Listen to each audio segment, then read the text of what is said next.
ഇപ്പോൾ പല ആൾക്കാരും വീണ്ടും ബൈ ഓൺ ഡിപ്പ് എന്ന് പറഞ്ഞ് വാങ്ങി തുടങ്ങിയിട്ടുണ്ട്. പക്ഷേ ഏതൊക്കെ സ്റ്റോക്കാണ് വാങ്ങിയിരിക്കുന്നത് എന്നുള്ളതിലാണ് പ്രോബ്ലം. ഒരു ക്ലൈമാക്സ് എന്ന് പറയുന്നൊരു മൂവ്മെൻ്റ് ഉണ്ട്. ഇത് ഇന്ത്യൻ മാർക്കറ്റിൽ കിട്ടിയിട്ടില്ലല്ലോ. എപ്പോഴാണ് ഒരു പാനിക് സെല്ലിംഗ് വരണം? അപ്പോൾ കറക്ഷൻ തീർന്ന് അടുത്ത ബൈ ആയോ എന്ന് ചോദിച്ചു കഴിഞ്ഞാൽ കറക്ഷൻ ഫേസ് അവസാനിച്ചു എന്ന് വിചാരിച്ചപ്പോൾ ഒരു മേജർ സപ്പോർട്ട് ബ്രേക്ക് ചെയ്ത് മാർക്കറ്റ് ക്ലോസ് ചെയ്തിരിക്കുകയാണ്. അതായത് 22,500 ലെവലിലേക്കൊക്കെ മാർക്കറ്റ് പോയി എന്നുള്ളതാണ്. അപ്പോൾ കറക്ഷൻ തീർന്നു എന്ന് ആളുകൾ വിശ്വസിപ്പിച്ച് മാർക്കറ്റ് പിന്നെയും ബെയറിഷ് മോഡിൽ വന്നുകൊണ്ടിരിക്കുകയാണ്. ഇൻവെസ്റ്റ് ചെയ്യാൻ തുടങ്ങണമെന്ന് അറിയില്ല. ഈ ഒരു സാഹചര്യത്തിൽ എന്താണ് നമ്മൾ ചെയ്യേണ്ടതെന്നുള്ളതാണ്.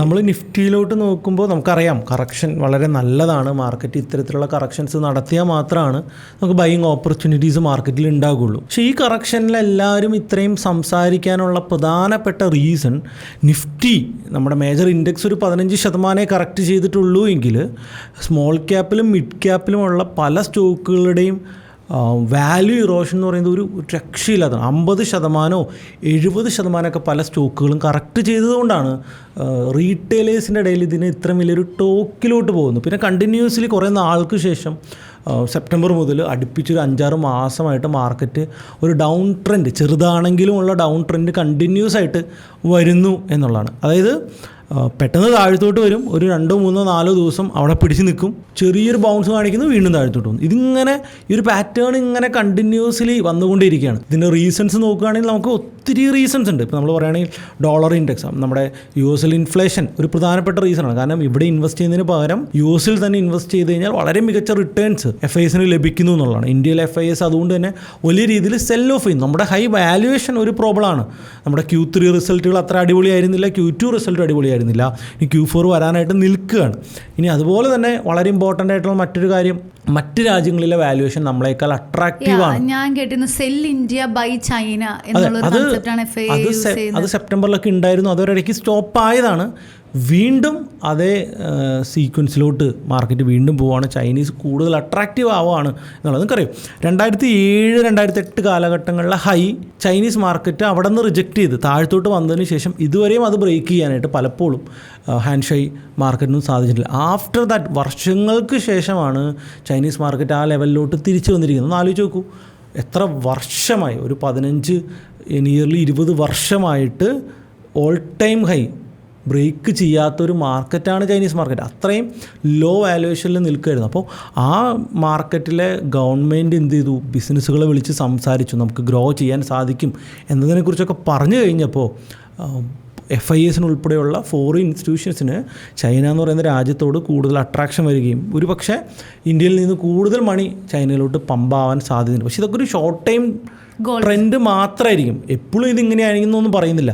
നമ്മുടെ മാർക്കറ്റ് ഒരു നല്ല വാല്യുവേഷനിലോട്ട് വന്നു കഴിഞ്ഞാൽ, നമ്മുടെ പല സെക്ടേഴ്സും അടിപൊളി വാല്യുവേഷനിൽ തന്നെയാണ്, എന്നാൽ പല സെക്ടേഴ്സും ഇനിയും നല്ല വാല്യുവേഷനിലോട്ട് വന്നു കഴിഞ്ഞാൽ ഉറപ്പാണ് അവരിവിടെ തിരിച്ചു വരും. എനിക്ക് ഈ സമയത്ത് ഓർക്കേണ്ടതും അവിടെ നിർമ്മലാജി പറഞ്ഞ അന്നത്തെ വാചകമാണ്, FIs വരും പോകും, നമ്മുടെ റീറ്റെയിലേഴ്സ് മാർക്കറ്റിനെ പിടിച്ചെടുത്തുനിന്ന് പണ്ട് കഴിഞ്ഞതിന് മുമ്പത്തെ വർഷം നിർമ്മലാജി പറഞ്ഞ വാക്ക് എനിക്ക് തോന്നുന്നു. FIs and FPIs may come and go, but today Indian retail investors have proven that even if they come and go, any shock that may come is now taken care of because of the shock absorbing capacity the Indian retailer has brought into Indian market. FIs sell ചെയ്താൽ മാർക്കറ്റിൻ്റെ അവസ്ഥ എന്താണെന്നുള്ളത് മനസ്സിലാക്കണം. പക്ഷേ ഈ തവണ far ബെറ്ററാണ്. ഇത്രയും വലിയ സെല്ലിങ് നടത്തിയിട്ടും നമ്മുടെ മാർക്കറ്റ് ഇൻഡെക്സ് 15% കറക്റ്റ് ചെയ്തിട്ടുള്ളൂ. പക്ഷേ മറ്റ് സെക്ടേഴ്സിൻ്റെ സാധ്യതകൾ വളരെ വളരെ മോശമാണ്. അൺഫോർച്ചുനേറ്റ്ലി ആളുകൾ കൂടുതൽ അത്തരത്തിലുള്ള സ്റ്റോക്കുകളിലാണ് ഇൻവെസ്റ്റ് ചെയ്തിരിക്കുന്നത് എന്നാണ്. ഇപ്പോൾ പല ആൾക്കാരും വീണ്ടും ബൈ ഓൺ ഡിപ്പ് എന്ന് പറഞ്ഞ് വാങ്ങി തുടങ്ങിയിട്ടുണ്ട്. പക്ഷേ ഏതൊക്കെ സ്റ്റോക്കാണ് വാങ്ങിയിരിക്കുന്നത് എന്നുള്ളതിലാണ് പ്രോബ്ലം. അതുപോലെ തന്നെ ഈ ഒരു മാർക്കറ്റ് ക്രാഷ് വന്നതോടുകൂടി തന്നെ പല ആളുകളുടെ കയ്യിൽ ഇൻവെസ്റ്റ് ചെയ്യാനും ട്രേഡ് ചെയ്യാനും ഒക്കെ പൈസ കൊടുത്തിട്ടുണ്ടാകും. അപ്പോൾ അവരൊക്കെ ഇപ്പോൾ പാനിക് ആവണം. അതായത് അവരുടെ മുതലെങ്കിലും തിരിച്ച് കിട്ടണം എന്നുള്ള രീതിയിലുള്ളൊരു ബൂം വരുന്നതുകൊണ്ട് തന്നെ പല കാര്യങ്ങളും നമുക്കിപ്പോൾ വാർത്തയിൽ കാണാൻ പറ്റും. അതായത് ഇപ്പോൾ എനിക്ക് തോന്നുന്നത് ബില്യൺ ബീസ് എന്ന് പറഞ്ഞ ഒരിത് വൺ സ്കാം, അതായത് 150 കോടിയുടെ സ്കാം എന്നുള്ള ഇതാണ്. അതായത് അവർ ദുബായിലേക്ക് മുങ്ങി. ആൻഡ് ഓൾസോ പലരും കൊടുത്തിരിക്കുന്നത് 10 ലക്ഷം 1 കോടി രൂപയൊക്കെയാണ്. അതായത് അവർ ഓഫർ ചെയ്തത് 12% പെർ മന്ത് ഈ സ്ഥാപനത്തിൻ്റെ അകത്ത് ഇൻവെസ്റ്റ് ചെയ്യാമോ എന്ന് ചോദിച്ചിട്ട് ഒരു 2 വർഷം മുമ്പ് നമ്മുടെ അടുത്തൊരു ക്ലയൻറ്റ് ചോദിച്ചിട്ടുണ്ട്, ഓർമ്മയുണ്ടാവും. അപ്പോൾ അന്ന് നമ്മൾ പറഞ്ഞു അതെന്തോ ഫോറക്സ് ബോട്ടാണോ ഓട്ടോമാറ്റിക്കലി ട്രേഡ് ചെയ്യുമെന്നൊക്കെ പറഞ്ഞിട്ടായിരുന്നു അവർ പ്രൊമോട്ട് ചെയ്തുകൊണ്ടിരുന്നതെന്നാണ് ഞാൻ മനസ്സിലാക്കുന്നത്. കാരണം ഇത് 2 കൊല്ലം മുമ്പേ ഞാൻ അന്നേ ആ ക്ലയൻറ്റ് അടുത്ത് പറഞ്ഞിട്ടുണ്ടായിരുന്നു, 2 വർഷം മുമ്പേ ഇതൊന്നും നടക്കാൻ പോകുന്നില്ല, ഇതൊക്കെ പൂട്ടിപ്പോകാനുള്ള സാധ്യതയുള്ളൂ എന്ന് തന്നെ ഞാൻ അന്നേ പറഞ്ഞിട്ടുണ്ട്. അൺഫോർച്യുനേറ്റ്ലി മാർക്കറ്റ് കറക്റ്റ് ചെയ്തു എന്ന് പറഞ്ഞിട്ട് അവർക്ക് മുങ്ങാം. അൾട്ടിമേറ്റ്ലി ഇവരൊക്കെ ചെയ്യുന്ന ഒരു പോൺസി സ്കീം തന്നെയാണ്. കുറച്ച് ആൾക്കാരിൽ നിന്ന് മേടിച്ച് കുറച്ച് ആൾക്കാർക്ക് കൊടുക്കും. ഇപ്പോൾ നമ്മുടെ ബൈക്കിൻ്റെ സ്കൂട്ടറിൻ്റെ സ്കാം കേരളത്തിൽ നടന്നില്ലേ, ഇതേപോലെ തന്നെ മറ്റൊരു സ്കാം. പക്ഷെ ഇവർ കൊല്ലങ്ങളോളം അത് കൊണ്ടു നടന്നു. അത് മാത്രമല്ല അവർക്ക് അത്ര സെറ്റപ്പ് അവർ കാണിച്ചിട്ടുണ്ടെങ്കിൽ 20 crore ആ ഓഫീസ് നോക്ക്, ഒരു 2-3 കോടിയെങ്കിലും അവർ ആ ഓഫീസ് സ്പെൻഡ് ചെയ്തിട്ടുണ്ടാവില്ലേ. 20 കോടി എന്നാണ് ആരോട് പറഞ്ഞത്. എൻ്റെ ഒന്ന് ആലോചിച്ച് നോക്കും. അപ്പൊ അതൊക്കെ കാണുന്ന എല്ലാവരും ആ ഓഫീസിനകത്ത് എന്ന് കഴിഞ്ഞാൽ അവർക്കിടയിൽ നമുക്ക് 1 കോടി എടുത്ത് തുറക്കാൻ തോന്നും. അത്രയും കിൻഡൽ ഓഫീസ്. ബാംഗ്ലൂരിലുള്ള ഗൂഗിളിൻ്റെ ഓഫീസ് മാറിക്കും. അവർ ആക്ച്വലി ഇരിങ്ങാലക്കുടയുള്ള ആളുകളാണ്. അവരെ എന്താ കോമ്പാറ ബോയ്സ് നിന്നാണ് അറിയപ്പെടുന്നതാണ് ഇപ്പോൾ ലേറ്റസ്റ്റ് ന്യൂസുകൾ വന്നത്. നമുക്ക് ഒരാൾ ഒരു അട്രാക്റ്റീവായിട്ടുള്ള ഒരു റിട്ടേൺ ഓഫർ ചെയ്യുകയാണ്. മാസം 30 അല്ല, മാസം 5%, മാസം 3%, മാസം 4% എന്നുള്ള ഒരു ഫിക്സഡ് റിട്ടേൺ ഓഫർ ചെയ്യുന്നുണ്ടെങ്കിൽ നിങ്ങൾ സൂക്ഷിക്കണം എന്നുള്ളതാണ്. കാരണം അതൊന്നും പോസിബിൾ അല്ല. കാരണം അങ്ങനെ ചെയ്യാൻ പറ്റുമെങ്കിൽ ഇവിടെ അതിനേക്കാൾ കുറവ് പൈസയ്ക്ക് പൈസ കിട്ടുന്ന എത്രയോ സ്ഥാപനങ്ങളുണ്ട്. അവിടെ പോയി അവർക്ക് അതൊക്കെ എടുക്കാം. അപ്പോൾ നിങ്ങളുടെ അടുത്ത് നിന്ന് അത്രയും വലിയ ഒരു ലോൺ എടുക്കണമെങ്കിൽ സംഭവം എന്തെങ്കിലും ഉടായ്പാവാനുള്ള സാധ്യതകൾ കൂടുതലുണ്ട്. അല്ലെങ്കിൽ നിങ്ങളുടെ കയ്യിൽ നിങ്ങൾ അതിനുള്ള പിയാനൽസും പ്രൂഫും എല്ലാം ചോദിച്ച് വെരിഫൈ ചെയ്ത് ചെയ്യുക എന്നുള്ളത് തന്നെയാണ് ഞാൻ പറയുന്നത്. പക്ഷെ അങ്ങനെ ചെയ്യാതിരിക്കാനായിട്ട് മാക്സിമം ശ്രമിക്കുക. അങ്ങനെയുള്ള ആളുകളെ ബാക്ക്ഗ്രൗണ്ട് കൃത്യമായിട്ട് ചെക്ക് ചെയ്യുക. അതായത് ഈ ഒരു കറക്ഷൻ ഫേസ് ആയതുകൊണ്ടാണ് ഇവർ ഇത്തരത്തിൽ പിടിക്കപ്പെട്ടത്. കറക്ഷൻ ഫേസിലോട്ട് വരുമ്പോൾ കൂടുതൽ ആൾക്കാർ പൈസയായിട്ട് ചെല്ലില്ലല്ലോ. ഇല്ല, പക്ഷെ ഓൾറെഡി ഇൻവെസ്റ്റ് ചെയ്ത ആളുകൾക്ക് റിട്ടേൺ കൊടുക്കേണ്ടി വരും. അവർക്ക് ആ ഭയം വരുമ്പോൾ കാശ് തിരിച്ച് ചോദിക്കുകയും ചെയ്യും എന്നുള്ളതാണ്. അതെ, അപ്പോൾ നിങ്ങൾ എന്തെങ്കിലും ഇത്തരം സ്കാമുകൾ അലേർട്ടായിട്ടിരിക്കുക. പൈസ കൊടുത്ത് അവരുടെ അക്കൗണ്ടിൽ ഇൻവെസ്റ്റ് ചെയ്ത് ചെയ്യാന്നൊക്കെ പറയുന്നത് ഇറ്റ്സ് വെരി റിസ്കി എന്നുള്ളത്. ഈ നമ്മൾ മാർക്കറ്റ് കറക്ഷൻ്റെ ഒരു ഔട്ട്പുട്ടാണ്. മാർക്കറ്റ് കറക്ഷനിലാണ് ഇത്തരത്തിലുള്ള സ്കാമുകൾ പുറത്തേക്ക് വരുന്നത്. കാരണം പുതിയ ആൾക്കാർ അങ്ങോട്ട് ചെല്ലാത്ത. അപ്പോൾ ഇന്ത്യൻ സ്റ്റോക്ക് മാർക്കറ്റ് കറക്ഷനിലാണ് അല്ലെങ്കിൽ ഗ്ലോബൽ മാർക്കറ്റുകൾ കറക്ഷനിലാണെന്നതിൻ്റെ ഒരു സൈഡ് എഫക്ട്സ് ആണ് ഇതെന്നൊക്കെ പറയാം. അല്ലെങ്കിൽ ഇത് ചിലപ്പോൾ കുറേ കാലം നീണ്ടുപോയി കുറേ ആളുകൾ ഇതിൻ്റെ അകത്ത് പറ്റിക്കപ്പെട്ടേനെ എന്നാണ് എനിക്ക് തോന്നുന്നത്. ഒരു 5 വർഷം കൂടി നീണ്ട് ഇത്രയും കൂടി പൈസ അവർക്ക് കിട്ടിയാണ്. ഒരു 500 കോടി 1000 കോടിയൊക്കെ എന്നുള്ളതാണ്. തീർച്ചയായിട്ടും ഇത്തരം സ്കാമുകൾ ശ്രദ്ധിക്കുക എന്നുള്ളതാണ്. വീണ്ടും ഈ ഒരു കറക്ഷനിലേക്ക് തിരിച്ചു വരുമ്പോൾ ബൈ ഓൺ ഡിപ്പ് ആണ് എല്ലാവരും സംസാരിച്ചുകൊണ്ടിരിക്കുന്നത്. പക്ഷെ ഞാൻ പറയുന്നത് പലരും പാനിക്കായിട്ട് റോങ് ഡിസിഷൻസ് പോയി തലവയ്ക്കും. അതാണ് ഈ പറയുന്ന കറക്ഷൻ മാർക്കറ്റിൻ്റെ ഏറ്റവും വലിയ പ്രശ്നം. റൈറ്റായിട്ടുള്ള ഡിസിഷൻ എടുത്തുകൊണ്ട് റൈറ്റായിട്ട് കാര്യങ്ങൾ എക്സിക്യൂട്ട് ചെയ്യുക എന്നുള്ളതാണ് ചെയ്യേണ്ടത്. അപ്പോൾ വാല്യുവേഷൻ നോക്കാൻ പഠിക്കണം, ബിസിനസ് ഫോർകാസ്റ്റ് ചെയ്യാൻ പഠിക്കണം. ഇപ്പോൾ ഫോർ എക്സാമ്പിൾ ഞാൻ സൊമാറ്റോ എന്ന് പറയണം. അപ്പോൾ സൊമാറ്റോ 42 രൂപയിലോട്ട് ഇടിഞ്ഞിട്ടുന്ന ഒരു കാലഘട്ടം ഉണ്ടായിരുന്നു. സൊമാറ്റോ ലിസ്റ്റ് ചെയ്ത് കുറച്ച് ആളുകൾ ശേഷം സൊമാറ്റോ എന്ത് ചെയ്തു, 42-43 റേഞ്ചിലോട്ട് ഇടിഞ്ഞു. അപ്പോൾ ഇപ്പോൾ എന്തോ എനിക്ക് തോന്നുന്നു നല്ല പ്രൈസിലാണ് നിൽക്കുന്നത്. അപ്പോൾ അന്ന് എത്ര ഇരട്ടിയോളമാണ് അവിടെ നിന്ന് വളർന്നത്. 42 ലെവലിൽ ബൈ ചെയ്ത ആൾക്കാർ. സൊമാറ്റോ നശിച്ചു അല്ലെങ്കിൽ സൊമാറ്റോ ഇനി ഇല്ല, അത്രയും വില കുറവിലോട്ട് പോയി കഴിഞ്ഞ് ആ സമയത്ത് ബൈ ചെയ്ത് എല്ലാവരും നല്ല കാശ് ഉണ്ടാക്കിയിട്ടുണ്ട്. അപ്പോൾ ഒരു കമ്പനി കറക്റ്റ് ചെയ്യുമ്പോൾ അത് റൈറ്റ് വാല്യുവേഷനിലാണോ എന്ന് ഉറപ്പ് വരുത്താനുള്ള നോളജ് എല്ലാവർക്കും വളരെ ഇമ്പോർട്ടൻ്റ് ആണ്. ആ നോളജ് ഉണ്ടാക്കിയെടുക്കാനാണ് ശ്രമിക്കേണ്ടത്. ആ ബിസിനസ്സിൻ്റെ ഫ്യൂച്ചർ ഫോർകാസ്റ്റ് ചെയ്യാൻ നിങ്ങൾക്ക് സാധിക്കുമെങ്കിൽ നിങ്ങൾക്ക് പല സ്റ്റോക്കുകളിലും മികച്ച റിട്ടേൺസ് ജനറേറ്റ് ചെയ്യാൻ പറ്റും. നിഫ്റ്റി 50ലേക്ക് സൊമാറ്റോ ഇൻക്ലൂഡഡ് ആയി, അതായത് BPCLനെ മാറ്റി അത്രയും ഫ്ലോട്ടിംഗ് വാല്യൂ അവർക്കുണ്ട് എന്നുള്ളതാണ്. അപ്പോൾ അങ്ങനെയാണ് അവർ വന്നത്. അല്ല, സൊമാറ്റോ സ്വിഗ്ഗിക്കൊക്കെ നല്ലൊരു ഫ്യൂച്ചർ ഉണ്ട്. കാരണം ഇപ്പോൾ പലരുടെ ആ ഒരു ആറ്റിറ്റ്യൂഡ് തന്നെ മാറിക്കഴിഞ്ഞാലോ. നമ്മളിപ്പോൾ കാക്കനാടൊക്കെ പോയി നോക്കുകയാണെങ്കിൽ അതിൻ്റെ അകത്ത് ഏറ്റവും വലിയൊരു റിസ്ക് ഇപ്പോൾ ഊബർ നേരിട്ടു. ഊബറിന് ഒത്തിരി കോമ്പറ്റീഷൻസ് വന്നു. അപ്പോൾ ഊബറിൽ നമുക്കറിയാം നമ്മൾ ഊബർ വഴിയാണ് പൈസ കൊടുക്കുന്നത്. അതായത് നമ്മളിപ്പോൾ ഒരു സ്ഥലത്ത് പോയി കഴിഞ്ഞാൽ ഇവിടെ നിന്ന് എറണാകുളം വരെ പോകാനുള്ള പൈസ എത്രയാണെന്ന് ഡിസൈഡ് ചെയ്യുന്നത് തന്നെ ഊബറാണ് അല്ലേ, കിലോമീറ്റർ വെച്ച്. അപ്പോൾ ബാംഗ്ലൂരും ഇന്ത്യയിലെ മറ്റ് സിറ്റീസുകളിലും വേറെ പല ആപ്പുകളും ക്ലിക്കായി. ആ ആപ്പുകളെല്ലാം ഡ്രൈവറെയും യൂസറെയും തമ്മിൽ വെറുതെ കണക്ട് ചെയ്യുന്ന ആപ്പുകൾ മാത്രമേ. അതായത് യൂസർ എന്ത് ചെയ്യുന്നുണ്ട്, പൈസ ഡയറക്റ്റ് ഡ്രൈവർക്ക് കൊടുക്കുക. അങ്ങനെ വന്നു കഴിഞ്ഞപ്പോൾ എന്നിട്ട് ഡ്രൈവർ ഒരു സബ്സ്ക്രിപ്ഷൻ ഫീ മാത്രം ഉപയോഗിച്ചുകൊണ്ട് ആപ്പ് ഉപയോഗിക്കുക. അങ്ങനെ വന്നു കഴിഞ്ഞപ്പോൾ ഊബറിൻ്റെ യൂസേഴ്സ് ഭയങ്കരമായിട്ട് ഡൗൺ ആവുകയും ഊബർ തന്നെ ഇതേ പൂട്ടിപ്പോകുന്നതിനേക്കാൾ ഫാർ ബെറ്റർ ഈ ഫീച്ചർ അസാസ് എന്ന് പറയുന്നൊരു ഫീച്ചർ, അതായത് ഡ്രൈവറെയും യൂസറെയും തമ്മിൽ കണക്ട് ചെയ്യുന്നൊരു ആപ്പ് മാത്രമായിട്ട് മാറുകയൊക്കെ ചെയ്തു. അപ്പോൾ കഴിഞ്ഞ ദിവസമാണ് അതിൻ്റെ പ്രഖ്യാപനമൊക്കെ വന്നത്. അപ്പോൾ ഏകദേശം റേറ്റിനെ കുറിച്ചൊരു സജഷൻ തരും, ഡ്രൈവറാണ് തീരുമാനിക്കുന്നത് 100 രൂപ വേണോ 150 രൂപ വേണോ എന്നുള്ളത്. അപ്പോൾ ഡ്രൈവറെ നമുക്കും ചൂസ് ചെയ്യാം എന്നുള്ളൊരു ഓപ്ഷനിലോട്ട് വന്നു. ഊബറും ആ ഒരു സിറ്റുവേഷനിലോട്ട് വന്നു. ഞാൻ പേടിക്കുന്ന മറ്റൊരു കാര്യം സൊമാറ്റോയും സ്വിഗ്ഗിക്കും ഇതേ ഇഷ്യൂ ഫേസ് ചെയ്യേണ്ടി വരുമോ എന്നുള്ളതാണ്. അതായത് ഫുഡ് ഓർഡർ ചെയ്യുന്ന ആളെയും ഹോട്ടലുകളെയും തമ്മിൽ കണക്ട് ചെയ്യുന്നൊരു ഫെസിലിറ്റി മാത്രം പ്രൊവൈഡ് ചെയ്യുന്ന രീതിയിലോട്ട്. കാരണം ഇവരുടെ കമ്മീഷൻ ഭയങ്കര ഹൈ ആണ്.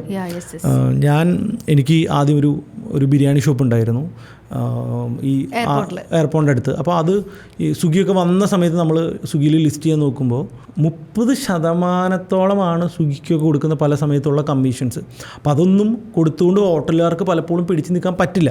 അപ്പോൾ സ്വിഗ്ഗിക്ക് പാരലായിട്ട് അല്ലെങ്കിൽ സൊമാറ്റോയ്ക്ക് പാരലായിട്ട് മറ്റൊരു ഓപ്ഷൻ ഈ യൂസറിനെയും ഇവരെയും തമ്മിൽ ഡയറക്റ്റ് ചെയ്യുന്ന ഒരു സബ്സ്ക്രിപ്ഷൻ ഫീ മാത്രം കൊടുക്കുന്ന ടൈപ്പ് ഓഫ് ആപ്പുകൾ വന്നു കഴിഞ്ഞാൽ ഒരു പക്ഷേ ഈ രീതിയിൽ വലിയ വ്യത്യാസം വരും. ഡെലിവറി ബോയ്സിനെ കടകൾ വെക്കുകയും അതിൻ്റെ ആപ്പിനെ കോമൺ ആക്കുകയൊക്കെ ചെയ്ത് കഴിഞ്ഞാൽ ഈ സൊല്യൂഷൻ വരും. ഇപ്പോൾ ഡെലിവറി ബോയ്സ് സൊമാറ്റോയ്ക്കും സ്വിഗ്ഗിക്കും ഉള്ളതുകൊണ്ട് പെട്ടെന്ന് റീപ്ലേസ് ചെയ്യാൻ ചിലപ്പോൾ സാധിച്ചൊന്നും വരില്ല. പക്ഷേ ഇത് നമ്മൾ പ്രതീക്ഷിക്കണം. കാരണം ടെക് വേൾഡിൽ ഒരു വലിയ വ്യത്യാസം ഈ ഒരു സൈഡിൽ വരുന്നുണ്ട്. അപ്പോൾ സ്വിഗ്ഗി സൊമാറ്റോ, ഞാൻ സ്വിഗ്ഗിയിലൊക്കെ നല്ല രീതിയിൽ ഇൻവെസ്റ്റ് ചെയ്ത ഒരാൾ കൂടിയാണ്. അതുപോലെ തന്നെ ടെസ്ലയുടെ കാര്യം നമ്മൾ സംസാരിച്ചു. ഇപ്പോൾ ഇന്ത്യയിലേക്ക് വരാൻ താല്പര്യമുണ്ട് ഇലോൺ മസ്ക് എന്നുള്ളത്. ഇന്ത്യയിലേക്ക് വരാനല്ല, ലോകം ഭരിക്കുന്നത് തന്നെ ഇപ്പോൾ എലോൺ മസ്ക് ആണ്. നിങ്ങൾ ആലോചിച്ച് നോക്കോ, ട്രംപ് അല്ല ഭരിക്കുന്നത്, എലോൺ മസ്ക് ആണ്. ട്രംപ് എനിക്ക് തോന്നുന്നു വെറും മരപ്പാവ മാത്രമാണ് എന്നാണ്. സീരിയസ്ലി എത്ര ഇൻസിഡൻസ് ആണ് തൊട്ടടുത്ത കാലഘട്ടങ്ങൾ ഉണ്ടായിക്കഴിഞ്ഞാൽ. ഇപ്പോൾ തന്നെ ഗോൾഡിൻ്റെ കേസിൽ ഗോൾഡ് അവിടെ തന്നെ ഉണ്ടോ, അല്ലെങ്കിൽ ഗോൾഡ് റിസർവ് ചെയ്യുന്ന സ്ഥലത്ത് ഗോൾഡ് ഉണ്ടോ എന്നുള്ള സംശയം ആദ്യം അനൗൺസ് ചെയ്യുന്നത് ട്രംപ് അല്ല, എലോൺ മസ്ക് ആണ്. അപ്പോൾ ട്രംപ് പറയുന്നത് ഞാനും എലോണും ഒന്നിച്ചു പോയി ആ ഗോൾഡ് കാണും എന്നാണ്. അതായത് എലോൺ മസ്ക് ആണ് ലോകം ഭരിക്കുന്നത്. അടുത്ത 4 വർഷം വേറെ ലെവലായിരിക്കും. കാരണം പവർഫുൾ ട്രംപാണ്. ആ ട്രംപിനെയാണ് വിജയിപ്പിച്ചത്. ഒരാൾ ജയിച്ച് അടുത്ത റൗണ്ട് തോറ്റ് വീണ്ടും തിരിച്ചു വരുമ്പോൾ ആൾ പവർഫുള്ളായിരിക്കും, ഭയങ്കര പവർഫുള്ളായിരിക്കും. തോറ്റ ഒരാൾ തിരിച്ചു വരുമ്പോൾ അവൻ കരുത്തനായിരിക്കും. ആ കരുത്ത് കൊടുത്തത് എലോൺ മസ്ക് ആണെന്നുള്ളത് കൊണ്ട് തന്നെ നമ്മൾ എന്തൊക്കെ പറഞ്ഞാലും എലോൺ മസ്കും മോദിയും കൂടി സംസാരിക്കുന്ന ഒരു വീഡിയോ ഉണ്ട്. അപ്പോൾ എനിക്കത് കണ്ടിട്ട് ആക്ച്വലി ഭയങ്കര നെഗറ്റീവ് ഫീലാണ്. നമ്മുടെ മോദി വളരെ സോഫ്റ്റായിട്ടെന്നല്ല, ആ ഒരു എലോൺ മസ്ക് ഇങ്ങനെ കൈ കാലോചിച്ച് മോദി ഇങ്ങനെ ഇരിക്കുന്നൊരു ഫീൽ. എനിക്കത് കണ്ടിട്ട് വളരെ നെഗറ്റിവിറ്റി വന്നു. ശരിയാണ്, നമുക്ക് ബാർഗെയിനിങ് പവറൊക്കെ കുറവാണ് എങ്കിലും അവിടെ വളരെ, അതായത് ആ ഒരു അപ്പർ ഹാൻഡ്, ആ ഡിസ്കഷനിലെ വലിയൊരു അപ്പർ ഹാൻഡ് എലോൺ മസ്കിനുണ്ട് എന്ന് നമുക്കവിടെ ഭയങ്കരമായിട്ട് ഫീൽ ചെയ്യുമായിരുന്നു. നിങ്ങൾ ആ വീഡിയോ എടുത്ത് കാണാം. ഞാനിതിനെ നെഗറ്റീവായിട്ടോ പോസിറ്റീവായിട്ടൊന്നുമല്ല പറയുന്നത്. പക്ഷേ എലോൺ മസ്ക് ആണ് ലോകം ഭരിക്കുന്നത്. ആ ശക്തി, ആ പവർ അദ്ദേഹത്തിനുണ്ട്. അതുകൊണ്ട് തന്നെയാണ് അദ്ദേഹത്തിൻ്റെ ഇന്ത്യയിലോട്ടൊരു എൻട്രി സിമ്പിളാവുന്നത്. 21 ലക്ഷം രൂപ എനിക്ക് തോന്നുന്നു ഓൺ റോഡ് ആയിരിക്കില്ല, ഷോറൂം പ്രൈസ് ആയിരിക്കും. അപ്പോൾ ഓൺ റോഡ് വരുമ്പോഴേക്കും ഒരു 25-26 രൂപയിലോട്ട് എത്തുമായിരിക്കും. അങ്ങനെയൊന്നുമില്ല, ഇലക്ട്രിക്കൽ കാറുകൾക്ക് നല്ല മാർജിൻ ഉണ്ട്. അവർ ഇന്ത്യയിൽ നിന്ന് തന്നെ ഇനി പ്രൊഡക്ഷൻ സ്റ്റാർട്ട് ചെയ്ത് ആഫ്രിക്കയിലോട്ടൊക്കെ കൊണ്ടുപോകാനാണ് അവരുടെ പ്ലാൻ. അവർ BYD ഗ്രോ ചെയ്തത് കണ്ട് അവർ നോക്കി നിന്നതല്ലേ. ഇനി അവർ ഇന്ത്യനെ വെച്ചുകൊണ്ട്, അതായത് ഇനിയിപ്പോൾ ഇലക്ട്രിക്കൽ വാഹനങ്ങളൊക്കെ എടുക്കുന്നവർ ചിലപ്പോൾ ടെസ്ല കൂടുതലായിട്ട് പ്രിഫർ ചെയ്യാനുള്ള ചാൻസസ് വെരി ഹൈ. ഉറപ്പായിട്ടും അത് എങ്ങനെയാണ് ഇന്ത്യൻ മാർക്കറ്റിൽ ഇപ്പോൾ ഇലക്ട്രിക്കൽ വാഹനങ്ങൾ കൂടിക്കഴിഞ്ഞാൽ എങ്ങനെ ഇന്ത്യൻ മാർക്കറ്റിൽ ഇലക്ട്രിക്കൽ ഗ്രോത്ത് നടക്കുന്ന ഒരു മാർക്കറ്റാണ്. ഇവിടെ ഇപ്പോഴും ഒരു 10% പോലും ഇലക്ട്രിക്കൽ കാറുകളായി വരുന്നേ ഉള്ളൂ. നമ്മൾ കേരളത്തിലൊക്കെയാണ് പിന്നെയും, കേരളവും ഡൽഹിയിലുമാണ് പിന്നെയും ഇലക്ട്രിക്കൽ കാറുകളുടെ ഒരു ഗ്രോത്ത് നമ്മൾ കാണുന്ന. മറ്റ് സ്റ്റേറ്റുകൾ അതായിട്ടില്ല. അപ്പോൾ അവിടെയൊക്കെ ഒരു ഗ്രോത്ത് ഉണ്ടാവുകയും ഇന്ത്യയിൽ വലിയ രീതിയിൽ അടുത്ത 10 കൊല്ലത്തിനുള്ളിൽ ഈ പറയുന്ന പെട്രോൾ ഡീസൽ കാറുകൾ മാറി ഇലക്ട്രിക്കലിലോട്ട് മാറും എന്ന് തന്നെയാണ് നമ്മൾ പ്രതീക്ഷിക്കുന്നത്. പ്ലസ് ഓട്ടോമാറ്റിക് കാറുകൾ കൂടി നമ്മൾ അടുത്ത 5 കൊല്ലത്തിനുള്ളിൽ തന്നെ പ്രതീക്ഷിക്കാം. അതൊക്കെ ടെസ്ല വരുന്നത് എല്ലാവർക്കും അതൊരു ഉത്തേജനം ഉണ്ടാക്കും. വലിയ കോമ്പറ്റീഷൻ നമ്മുടെ മാർക്കറ്റിൽ ഉണ്ടാക്കും. അതിൻ്റെ ഗുണം സാധാരണക്കാർക്ക് കിട്ടും എന്ന് തന്നെയാണ് ഞാൻ പ്രതീക്ഷിക്കുന്നത്. അപ്പോൾ കറക്ഷൻ തീർന്ന് അടുത്ത ബൈ ആയോ എന്ന് ചോദിച്ചു കഴിഞ്ഞാൽ എനിക്കിപ്പോഴും ഒരു കോൺഫിഡൻസ് ഇല്ല. ഞാൻ എല്ലാ പോഡ്കാസ്റ്റുകളിലും വീണ്ടും വീണ്ടും പറയുന്ന സുനിൽ കഴിഞ്ഞ ഒരു എല്ലാവരും എക്സ്പെക്ട് ചെയ്തിരിക്കുകയാണ് റിക്കവറി. ആ സമയത്താണ് സുനിൽ പറയുന്നത് പോഡ്കാസ്റ്റിൽ ഈ ലെവലിൽ നിൽക്കില്ല, ഇത് ഇനി പൊട്ടുമെന്ന് സുനിൽ. പക്ഷെ ഞാനപ്പോൾ വിചാരിച്ചിരുന്നു ചിലപ്പോൾ ഇത് ലാസ്റ്റ് ഫേസ് ആയിരിക്കും. പക്ഷേ കഴിഞ്ഞ ദിവസം നോക്കിയപ്പോഴാണ് 22 പിന്നെയും സിംഗ്ലോ ബ്രേക്ക് ചെയ്തു. ഇപ്പോഴും നിൽക്കുന്നത് സിംഗ്ലോ ബ്രേക്ക് ചെയ്തിട്ടുണ്ട്. പക്ഷേ 2 ദിവസമായിട്ട് അനങ്ങിയിട്ടില്ല. അപ്പോൾ ഇനിയും നമുക്ക് താഴത്തോട്ട് ഉള്ള വ്യൂസ് ഉണ്ട് ഇല്ല എന്നൊന്നും ഞാൻ പറയുന്നില്ല. പക്ഷേ ഇവിടെ നമ്മൾ സൂക്ഷിക്കേണ്ട കാര്യമുണ്ട്. ഇത്തരത്തിലുള്ള എക്സ്ട്രീം ബീറിഷ് കണ്ടീഷനിലോട്ട് പോകുമ്പോൾ ബിഗ് പ്ലേയേഴ്സ്, ഗവൺമെൻറ് ഇൻഫ്ലുവൻസ്ഡ് ആയിട്ടുള്ള, ഗവൺമെൻറ്റിൻ്റെ സപ്പോർട്ടോടെയുള്ള വലിയ പ്ലേയേഴ്സ് കൂടുതൽ മണി പമ്പ് ചെയ്തുകൊണ്ട് ഒരു ചെറിയ ബൗൺസുകൾ ഉണ്ടാക്കാനുള്ള സാധ്യതയുണ്ട്. അതാണ് ഇനിയുള്ള മാർക്കറ്റിൽ. എപ്പോഴും ഒരു സെല്ലിംഗ് മാർക്കറ്റ് തീരുന്നത് എങ്ങനെയാണെന്നറിയോ? ഒരു ക്ലൈമാക്സ് എന്ന് പറയുന്നൊരു മൂവ്മെൻ്റ് ഉണ്ട്. ഇത് ഇന്ത്യൻ മാർക്കറ്റിൽ കിട്ടിയിട്ടില്ലല്ലോ. എപ്പോഴാണ് ഒരു പാനിക് സെല്ലിംഗ് വരണം? അങ്ങനെ ഒരു പാനിക് സെല്ലിംഗ് നിഫ്റ്റിയിലോ വന്നിട്ടില്ല. ഈ ഒരു പാനിക് സെല്ലിങ്ങോട് കൂടിയായിരിക്കും ഈ സെല്ലിംഗ് ക്ലൈമാക്സ് ഉണ്ടാകേണ്ടത്. അങ്ങനെയാണ് പൊതുവേ കണ്ടിട്ടുള്ളത്. എല്ലാ തവണ അങ്ങനെ വരണം എന്നൊന്നുമില്ല. അപ്പോൾ ഒരു പക്ഷേ ഒരു എക്സ്ട്രീം 1, 2, 3 ട്രിഗർ കൂടി വന്നു കഴിഞ്ഞാൽ അതായിരിക്കും ഒരു ക്ലൈമാക്സ് മൂവ് എന്ന് പറയുന്നത്. ശരിക്കും നമ്മളെല്ലാ പോഡ്കാസ്റ്റിലും ആ ഒരു ബെയറിഷ് ക്ലൈമാക്സ് എക്സ്പെക്ട് ചെയ്തിരിക്കുകയാണ്. ഇത് എപ്പോൾ വരും എന്നുള്ളതിനെ കുറിച്ച് നമുക്ക് ഒരു ഐഡിയ ഇല്ല എന്നുള്ളതാണ് ഞാൻ പറയുന്നത്. ഞാൻ എൻ്റെ വ്യൂ മാത്രമാണ് ഷെയർ ചെയ്യുന്നത്. ഇത് 100% ശരിയാണെന്ന് ഞാൻ എങ്ങും ക്ലെയിം ചെയ്തിട്ടുമില്ല. നമ്മൾ സ്റ്റോക്ക് മാർക്കറ്റിൽ ട്രേഡ് ചെയ്യുന്നത്, സ്റ്റോക്ക് മാർക്കറ്റിൽ നമ്മൾ എപ്പോഴാണ് ഫ്ലെക്സിബിൾ ആകേണ്ടത്. ഇപ്പോൾ പലരും പറയും അയ്യോ സുനിൽ ബുള്ളിഷ് പറഞ്ഞില്ല. സുനിൽ, ഞാൻ പറഞ്ഞ വ്യൂവിൽ ഞാൻ ഫ്ലെക്സിബിൾ ആയിരിക്കും. അല്ലാതെ ഞാൻ പറഞ്ഞത് 100% ശരിയാകണമെന്ന് ഞാൻ എങ്ങും ക്ലെയിം ചെയ്യുന്നുമില്ല. അങ്ങനെ ക്ലെയിം ചെയ്യാനോ ലോകത്ത് തന്നെ ആർക്കും പറ്റില്ല എന്ന് എല്ലാവരും മനസ്സിലാക്കുക. എൻ്റെ ഒബ്സർവേഷൻസാണ് ഞാൻ ഷെയർ ചെയ്യുന്നത്. ഞാൻ ട്രേഡ് ചെയ്യുന്ന എൻ്റെ മെത്തേഡുകൾക്ക് ഞാൻ ലെവലുകൾ വെച്ചിട്ടാണ് ട്രേഡ് ചെയ്യുന്നത്. ബീറിഷ് ആണെങ്കിൽ ഇന്ന ലെവലിൻ്റെ താഴത്ത് ഞാൻ ബീറിഷ് ട്രേഡ്, ഇന്ന ലെവലിൻ്റെ മുകളിൽ മാർക്കറ്റ് തിരിച്ചു കയറി കഴിഞ്ഞാൽ അപ്പോഴും ഞാൻ ബീറിഷ് ട്രെൻഡ് കൈ പിടിച്ചുകൊണ്ട് ഞാൻ 6 മാസമായിട്ട് ബീറിഷാണ്, ഇനിയും ഞാൻ ബീറിഷായിരിക്കും എന്നുള്ള ഒരു ഇതും എനിക്കില്ല.